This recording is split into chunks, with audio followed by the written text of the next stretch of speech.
Début ce mercredi des travaux proprement dits du troisième rang du processus pour le retour de la paix en République démocratique du Congo. Ces travaux se feront en groupe et sous-groupe en vue d'une session des mises en confiance. Manifestation ce dimanche contre l'agression rwandaise. Martin Fayulu invite les Congolais à répondre massivement à l'appel de l'Église catholique. Le candidat malheureux désapprouve les décisions issues du mini-sommet de Luanda et les propos tenus à Nairobi par le président burundais Evariste Ndayishimiye. Mondial Qatar 2022, les Sénégal champions 8e des finales, un ticket après une victoire sur l'Équateur de 2-1 en phase des groupes. Son prochain adversaire, l'Angleterre. Le journal sur Télé 50, merci de nous rester fidèles. Les travaux proprement dits du troisième rang du processus pour le retour de la paix en République démocratique du Congo débutent ce mercredi. Ces travaux se feront en groupe et sous-groupe en vue d'une session des mises en confiance. Les délégations de groupes armés, de la société civile, des associations des femmes et des communautés du Nord et Sud Kivu, Maniema, Ituri et du Tanganyika sont présentes. Ouvert depuis lundi, c'est ce mercredi que les travaux proprement dits de troisième round du processus de Nairobi pour le retour de la paix dans l'Est de la République démocratique du Congo vont débuter. Ces travaux, qui se feront en commission, connaîtront la participation de toutes les délégations après l'arrivée du dernier contingent dans la capitale kenyane. Ces délégations sont composées des groupes armés, de la société civile, des associations de femmes et des communautés du Nord Kivu, Sud Kivu, Maniema, Ituri et du Tanganyika. L'ensemble de ces travaux en commission vont se dérouler sous la houlette de l'ancien président kenyan Uhuru Kenyatta, facilitateur de la communauté des États de l'Afrique de l'Est pour les processus de paix dans l'Est de la République démocratique du Congo. Pour les mandataires spéciaux du président de la République, dans ses assises, il appelle les groupes armés présents à Nairobi au respect du cessez-le-feu sur terrain pour éviter de s'auto-exclure de ces discussions. Pour Serge Tchibangu, ces engagements pris restent d'actualité, qu'on n'entende aucun coup de feu pendant que vous êtes ici. Au nom de l'autodéfense, au nom de repousser des attaques, qu'on n'entende aucun coup de feu. Dès qu'il y a un coup de feu qui partira, on le saura et malheureusement, vous serez obligés de vous séparer de nous. Fin de citation. Notons qu'au moins 47 groupes armés participent au troisième round du processus de Nairobi pour le retour de la paix dans l'Est de la RDC. L'M23 est les grands absents de ces discussions de paix. Martin Fayulu désapprouve les décisions issues du mini-sommet de Luanda. Pour lui, Paul Kagame s'emploie par tous les moyens à concrétiser son ambition de balkaniser la RDC. À en croire les communiqués signés lors du mini-sommet de Luanda et les propos tenus à Nairobi par le président burundais, cela constitue des preuves de la capitulation de la RDC. Cependant, le candidat malheureux à la présidentielle de 2018 demande aux Congolais de répondre massivement à l'appel de l'Église catholique pour la marche à travers tous les diocèses de ce dimanche 4 décembre contre la balkanisation du pays. Trouvons la RDC en danger. Peuple congolais de l'intérieur et de la diaspora, vous êtes témoins de l'histoire tragique telle qu'elle se déroule sous vos yeux. Monsieur Kagame s'emploie par tous les moyens à concrétiser son ambition de balkaniser notre pays. En effet, les communiqués signés lors du mini-sommet de Luanda et les propos tenus ce lundi 28 novembre à Nairobi par le président burundais constituent des preuves de la capitulation de la RDC. Les engagements pris à Luanda permettent aux Rwandais du M23, d'une part, de se replier sur nos villages situés au pied du mont Sabinyo, dans le parc national de Virunga, et d'autre part, aux troupes de l'Ouganda, du Rwanda, de Burundi et du Kenya, de s'installer dans les zones jadis occupées par les M23 sous le label des forces de la communauté d'Afrique de l'Est. Cela veut tout simplement dire que nous allons désormais perdre notre souveraineté sur l'ensemble du territoire de Rutshuru, sur une partie de Nyiragongo et sur une partie de Massissi. C'est inacceptable. Jeunes Congolais, disséminés dans les 26 provinces du pays, dénoncer l'agression de notre pays par le Rwanda au travers de manifestations grandioses sur l'ensemble du territoire national. S'agissant de la marche des chrétiens catholiques, les curés de la conférence épiscopale nationale du Congo ont reçu l'autorisation de témoigner leur solidarité aux victimes du conflit armé et leur soutien aux forces armées de la République démocratique du Congo engagées au front à l'Est. Ils seront dans le rue des Bénis au Nord Kivu ce dimanche. Ils ont fait cette annonce au sortir de la rencontre avec les maires de la ville hier mardi.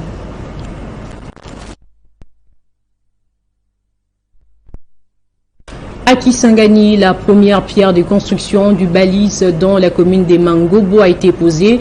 Une vision de Félix Tshisekedi, mise en musique par le secrétaire général Augustin Kabouya, Gentil Bolamba, qui tient aux actions palpables, a assisté les malades dans les différents centres hospitaliers de Kisangani. Déterminé à concrétiser le projet des sociétés de l'UDPS et sur autorisation du secrétaire général du parti Augustin Kabouya, Gentil Bolamba, au cadre de cette formation politique, a posé des actions sociales en faveur de la population des Mangobo, Tchopo, Kabondo et autres communes de Kisangani. Ici, à Balessé, sortira de terre un marché moderne dont de ce cadre du parti présidentiel. Soucieux de la gratuité de l'enseignement des bases, les écoles d'Isangui ont reçu un lot important de tableaux et de craies offerts par ces natifs de Kisangani. Les chantiers d'adduction d'eau à Mangobo sont en cours et autres projets d'investissement de base. Agenda chargé de Gentil Bolamba, les malades ont été assistés en honorant leurs factures de soins, notamment à l'hôpital de référence de Kabondo et à la clinique universitaire de Kisangani. Et pourquoi tous ces gestes? Bana on a action de bon ya ubanda maloba wese wangu bon na lakaki bino teme na sina sali bino problème na bino za soni tangu yozo fando zo yoka baninga kuna musala musezo sala. Donc on doit avancer avec les actions. Dans ce quartier, tout le monde suivra le mondial 2022 du Qatar grâce à Gentil Bolamba. De leur côté, la population a tenu à encourager Gentil Bolamba qui reste dans la vision du président de la République, Félix Tshisekedi.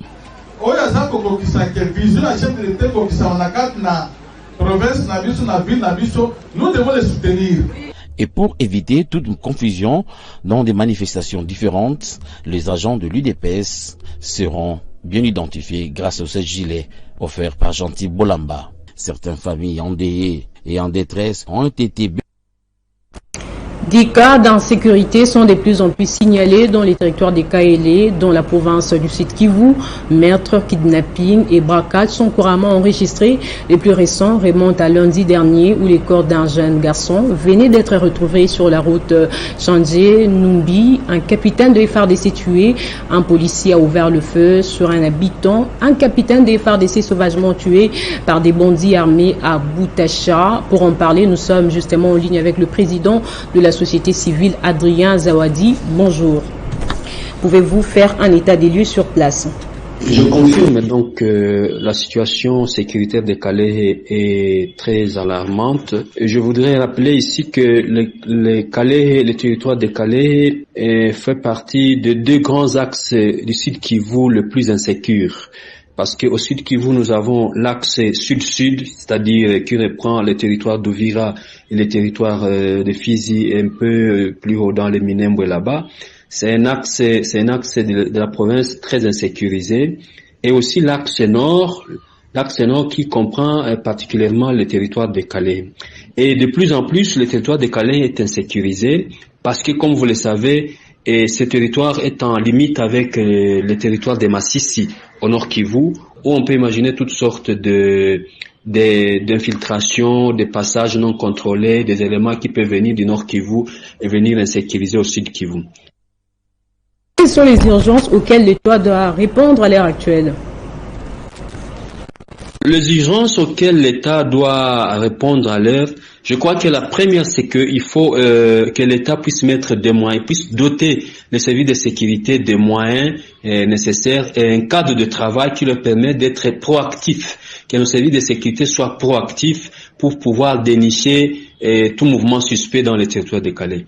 Deuxième urgence, c'est justement mobiliser la population et mettre des conditions de confiance entre la population et les services de sécurité et l'État congolais. Parce que c'est ça aussi la confiance manquant entre l'État congolais et la population fait que la population ne collabore pas effectivement. Troisième urgence, c'est de veiller, de vraiment éradiquer cette question des groupes armés et voir comment est-ce que il existe un service national de lutte contre la circulation des armes légères et des petits calibres, les ALPC. Mais on ne sait pas ce que fait ces services-là au niveau national comme au niveau de la province. Et c'est un service qui, je crois, qui gaspille de l'argent de l'État congolais. On aurait bien voulu que ces services-là puissent travailler de commun accord avec les autres services de sécurité, pour qu'on puisse ramasser les armes ici et là qui circulent dans les communautés. Merci Adrien Zawadi d'avoir répondu à nos questions. Je rappelle que vous êtes président de la société civile. Et à l'Équateur, le travaux de construction et de réhabilitation de routes continuent à l'initiative du gouverneur de province, Bobo Boloko. À l'Équateur, la ville de Mbandaka retrouve petit à petit ses avenues longtemps délabrées et impraticables grâce au dynamisme et à l'implication personnelle du gouverneur Bobo Boloko Bolumbu par la réhabilitation de son réseau routier. Après les travaux des avenues du Congo et celles de maternité au centre-ville, le quartier résidentiel, ce matin, l'entreprise GGPI a lancé les travaux de l'avenue Cocotier qui relie l'avenue Polo à l'avenue Bolenge au port Bankita et traverse les avenues Bansoni et du Congo à la grande satisfaction de la population.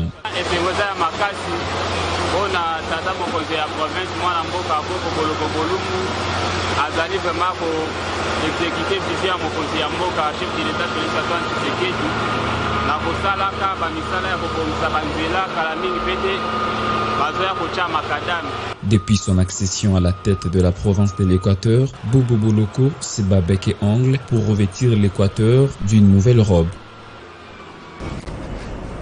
Dans le monde, le président américain Joe Biden a annoncé lors d'une conférence de presse tenue hier un sommet États-Unis-Afrique qui réunira 49 chefs d'État africains ainsi que les responsables de l'Union africaine du 13 au 15 décembre prochain à Washington. Il sera question de la consolidation du climat de paix et de sécurité. L'ancien numéro 1 chinois Jiang Zemin est décédé mercredi 30 novembre à Shanghai à l'âge de 96 ans, a annoncé l'agence d'État Chine Nouvelle. Il n'était pas le plus connu de grands leaders politiques de la Chine contemporaine, mais les changements qu'il a accompagnés dans son pays a donné une dimension historique à ses choix. Il était le premier à incarner le visage actuel de la République populaire de Chine, celui d'une superpuissance tout premier plan. L'ex-président chinois Jiang Zemin, qui avait dirigé son pays dans une ère de profonds bouleversements de 1989 jusqu'au début des années 2000, est décédé ce mercredi à l'âge de 96 ans. Les drapeaux sont en berne dans le pays sur les bâtiments officiels. Il était arrivé au pouvoir au lendemain de la répression de manifestations de la place Tiananmen de Pékin et avait accompagné la transformation de la nation la plus peuplée du monde en une puissance mondiale. Jiang Zemin est décédé de leucémie et d'une défaillance de plusieurs organes à Shanghai à l'âge de 96 ans. Quand Jiang Zemin a officiellement été désigné en 1989 par l'ex-dirigeant Deng Xiaoping comme son successeur, la Chine n'en était qu'aux prémices de sa modernisation économique. Lorsque Jiang a quitté ses fonctions de président en 2003, la Chine était devenue membre de l'Organisation mondiale du commerce, avait remporté l'organisation des Jeux olympiques de Pékin 2008 et était en passe de devenir une superpuissance. Ancien maire et chef du parti communiste à Shanghai, Jiang Zemin a continué, avec un cercle de dirigeants proches, d'exercer une influence sur la vie politique chinoise, même après sa retraite officielle, selon des analystes. Il laisse derrière lui sa femme, Wang Yeping, ainsi que 2 fils. Là se rappelle les titres à présent.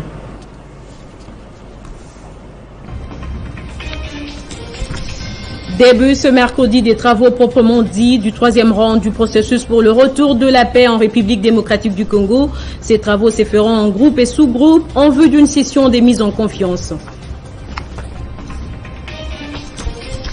Manifestation ce dimanche contre l'agression rwandaise. Martin Fayulu invite les Congolais à répondre massivement à l'appel de l'Église catholique. Le candidat malheureux désapprouve les décisions issues du mini-sommet de Luanda et les propos tenus à Nairobi par le président burundais Evariste Ndayishimiye. Mondial Qatar 2022, les Sénégal champions en 8e des finales, un ticket après une victoire sur l'Équateur de 2-1 en phase de groupe. Son prochain adversaire, l'Angleterre. Ne quittez pas vos sièges, dans un instant la revue de presse.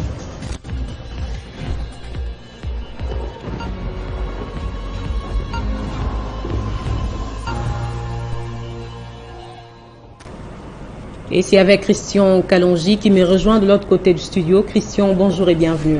Bonjour Jenny, bonjour à tous ceux qui nous regardent depuis la Mayotte grâce à Télé 50. À la une de votre revue de presse, l'Assemblée nationale prévoit une plénière sur le calendrier électoral. Effectivement Jenny, il faut dire que depuis la publication du calendrier électoral, eh bien, la polémique ne fait que s'accroître et le débat reste houleux autour de cette question. Eh bien, c'est le président de l'Assemblée nationale, Christophe Mbossonkodia, qui a proposé donc d'organiser une séance plénière dans les prochains jours sur le calendrier électoral publié par la Commission électorale nationale indépendante. Pointe 7 sur 7.cd, comme vous le voyez. Cette proposition, Jenny, a été acceptée à l'unanimité par les députés nationaux qui souhaitent donc avoir des informations sur le respect du dit calendrier, Jenny. Il a dit lors d'une plénière organisée ce mardi après la motion d'information initiée par Eliezer Ntambwe qui a évoqué donc un danger selon lui sur la durée que prendra l'enrôlement des électeurs en se référant notamment au calendrier de la centrale électorale Jenny, l'élu de Lukunga. Selon l'élu de Lukunga, Jenny, les enrôlements des élections antérieures se sont déroulés entre 12 et voire même 13 mois à travers la République démocratique du Congo.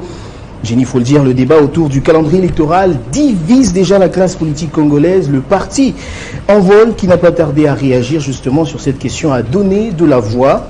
À en croire radiocapi.fr, le parti politique Envol a qualifié pour sa part le calendrier de la CENI d'une simple feuille de route. Le parti de Délice et Sanga estime que ce calendrier est assorti des dates soumises à des multiples contraintes qui n'offre aucune garantie à la tenue des élections en 2023 et donc dans le délai constitutionnel. VOA Afrique qui en fait un sujet à la une. Titre pour sa part, le calendrier électoral proposé par la CENI fait polémique à Kinshasa. Ce média en ligne rapporte que l'opposition le trouve irréaliste à cause de plusieurs contraintes avancées par la Commission électorale nationale indépendante, mais le gouvernement rassure qu'il va disposer des moyens nécessaires pour tenir ces échéances. Voyons voir donc, selon Radio France Internationale qui revient sur ce même sujet, nouvel élan d'Adolphe Mouzitou reste plutôt intransigeant sur cette question et accuse la CENI de préparer une fraude électorale. Jenny. Eh bien, Kalonji, il faut les dire, dans tous les cas, il manque jamais des critiques négatives. Effectivement. Et dans le monde, l'ancien président chinois, Xi Jinping, a tiré sa révérence hier.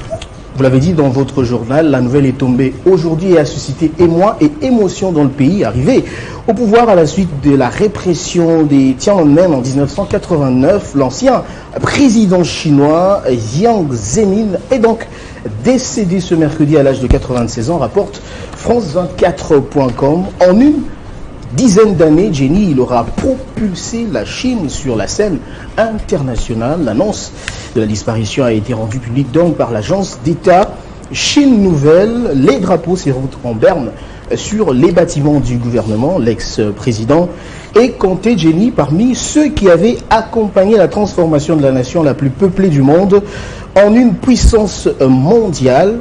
Selon Le Point, qui revient sur le même sujet, son décès survient donc alors que les autorités communistes chinoises sont confrontées depuis plusieurs jours au mouvement de contestation le plus étendu depuis les événements de Tiananmen contre les restrictions sanitaires anti-Covid et pour davantage de liberté politique.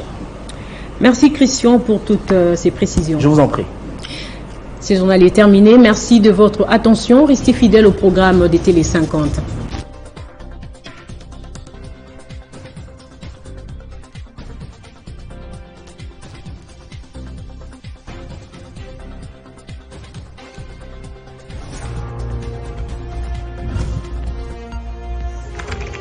L'actualité reste en continu.